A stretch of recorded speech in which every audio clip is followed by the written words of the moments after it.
एक रात के लिए पुनर्जीवित हुए थे महाभारत युद्ध में मारे गए वीर। आज हम आपको महाभारत से जुड़ी एक अद्भुत घटना के बारे में बता रहे हैं, जब महाभारत युद्ध में मारे गए समस्त शूरवीर जैसे कि भीष्म, द्रोणाचार्य, दुर्योधन, अभिमन्यु, द्रौपदी के पुत्र कर्ण, शिखंडी आदि एक रात के लिए पुनर्जीवित हुए थे। यह घटना महाभारत युद्ध खत्म होने के 15 साल बाद घटित हुई थी।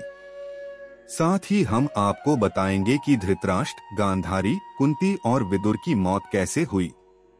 आइए इन सब के बारे में विस्तार पूर्वक जानते हैं। राजा बनने के पश्चात हस्तिनापुर में युधिष्ठिर धर्म व न्याय पूर्वक शासन करने लगे।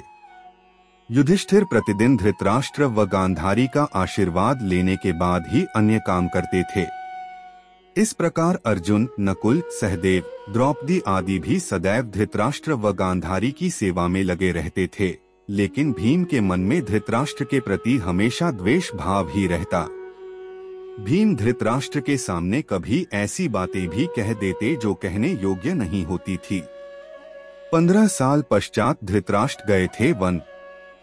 इस प्रकार धृतराष्ट्र, गांधारी को पांडवों के साथ रहते रहते 15 साल गुजर गए। एक दिन भीम ने धृतराष्ट्र व गांधारी के सामने कुछ ऐसी बातें कह दी जिसे सुनकर उनके मन में बहुत शोक हुआ। तब धृतराष्ट्र ने सोचा कि पांडवों के आश्रय में रहते अब बहुत समय हो चुका है, इसलिए अब वानप्रस्थ आश्रम वन में रहना ही उचित है। गांधारी ने भी धृतराष्ट्र के साथ वन जाने में सहमति दे दी। धृतराष्ट्र व गांधारी के साथ विदुर व संजय ने वन जाने का निर्णय लिया। कार्तिक पूर्णिमा के दिन वन में गए थे धृतराष्ट्र। वन जाने का विचार कर धृतराष्ट्र ने युधिष्ठिर को बुलाया और उनके सामने पूरी बात कह दी। पहले तो युधिष्ठिर को बहुत दुख हुआ, लेकिन बाद में महर्षि वेदव्यास के कहने पर युधिष्ठिर मान गए। जब युधिष्ठिर को पता चला कि धृतराष्ट्र व गांधारी के साथ विदुर व संजय भी वन जा रहे हैं, तो उनके शोक की सीमा नहीं रही। धृतराष्ट्र ने बताया कि वे कार्तिक मास की पूर्णिमा को वन के लिए यात्रा करेंगे। वन जाने से पहले धृतराष्ट्र ने अपने पुत्रों व अन्य परिजनों के श्राद्ध के लिए युधिष्ठिर से धन मांगा। भीम ने द्वेषतावश धृतराष्ट्र को धन देने के इनकार कर दिया। तब युधिष्ठिर ने उन्हें फटकार लगाई और धृतराष्ट्र को बहुत सा धन देकर श्राद्ध कर्म संपूर्ण करवाया। तय समय पर धृतराष्ट्र, गांधारी, विदुर व संजय ने वन यात्रा प्रारंभ की। इन सभी को वन जाते देख पांडवों की माता कुंती ने भी वन में निवास करने का निश्चय किया। पांडवों ने उन्हें समझाने का बहुत प्रयास किया, लेकिन कुंती भी धृतराष्ट्र और गांधारी के साथ वन चली गईं। वन जाने का विचार कर धृतराष्ट्र ने युधिष्ठिर को बुलाया और उनके सामने पूरी बात कह दी। पहले तो युधिष्ठिर को बहुत दुख हुआ, लेकिन बाद में महर्षि वेदव्यास के कहने पर युधिष्ठिर मान गए। जब युधिष्ठिर को पता चला कि धृतराष्ट्र व गांधारी के साथ विदुर व संजय भी वन जा रहे हैं, तो उनके शोक की सीमा नहीं रही। धृतराष्ट्र ने बताया कि वे कार्तिक मास की पूर्णिमा को वन के लिए यात्रा करेंगे। वन जाने से पहले धृतराष्ट्र ने अपने पुत्रों व अन्य परिजनों के श्राद्ध के लिए युधिष्ठिर से धन मांगा। भीम ने द्वेषतावश धृतराष्ट्र को धन देने के इनकार कर दिया। तब युधिष्ठिर ने उन्हें फटकार लगाई और धृतराष्ट्र को बहुत सा धन देकर श्राद्ध कर्म संपूर्ण करवाया। तय समय पर धृतराष्ट्र, गांधारी, विदुर व संजय ने वन यात्रा प्रारंभ की। इन सभी को वन जाते देख पांडवों की माता कुंती ने भी वन में निवास करने का निश्चय किया। पांडवों ने उन्हें समझाने का बहुत प्रयास किया, लेकिन कुंती भी धृतराष्ट्र और गांधारी के साथ वन चली गईं। इस प्रकार वन में रहते हुए धृतराष्ट्र आदि को लगभग 1 वर्ष बीत गया। इधर हस्तिनापुर में एक दिन राजा युधिष्ठिर के मन में वन में रह रहे अपने परिजनों को देखने की इच्छा हुई।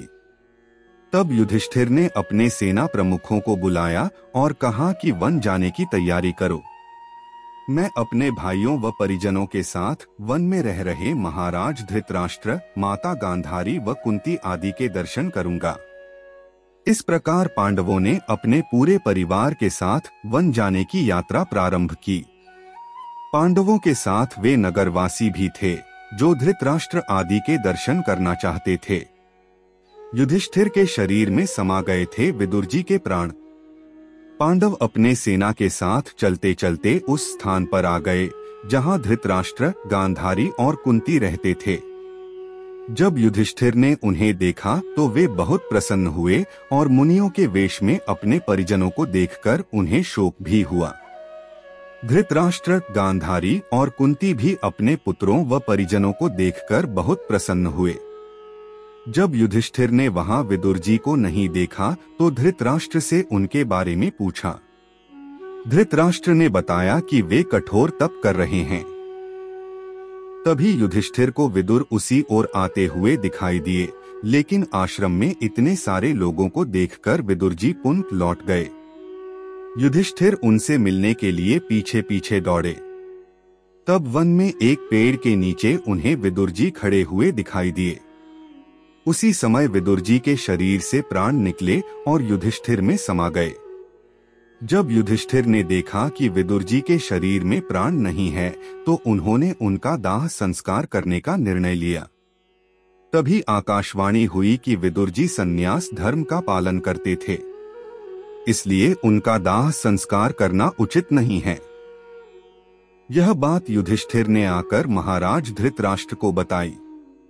युधिष्ठिर के मुख से यह बात सुनकर सभी को आश्चर्य हुआ। यमराज के अवतार थे विदुर। युधिष्ठिर आदि ने वह रात वन में ही बिताई। अगले दिन धृतराष्ट्र के आश्रम में महर्षि वेदव्यास आए। जब उन्हें पता चला कि विदुर जी ने शरीर त्याग दिया तब उन्होंने बताया कि विदुर धर्मराज यमराज के अवतार थे और युधिष्ठिर भी धर्मराज का ही अंश हैं। इसलिए विदुर जी के प्राण युधिष्ठिर के शरीर में समा गए। महर्षि वेदव्यास ने धृतराष्ट्र, गांधारी और कुंती से कहा कि आज मैं तुम्हें अपनी तपस्या का प्रभाव दिखाऊंगा। तुम्हारी जो इच्छा हो वह मांग लो। तब धृतराष्ट्र व गांधारी ने युद्ध में मृत अपने पुत्रों तथा कुंती ने कर्ण को देखने की इच्छा प्रकट की। द्रौपदी आदि ने कहा कि वह भी अपने परिजनों को देखना चाहते हैं। महर्षि वेदव्यास ने कहा कि ऐसा ही होगा। युद्ध में मारे गए जितने भी वीर हैं, उन्हें आज रात तुम सभी देख पाओगे। ऐसा कहकर महर्षि वेदव्यास ने सभी को गंगा तट पर चलने के लिए कहा। महर्षि वेदव्यास के कहने पर सभी गंगा तट पर एकत्रित हो गए और रात होने का इंतजार करने लगे।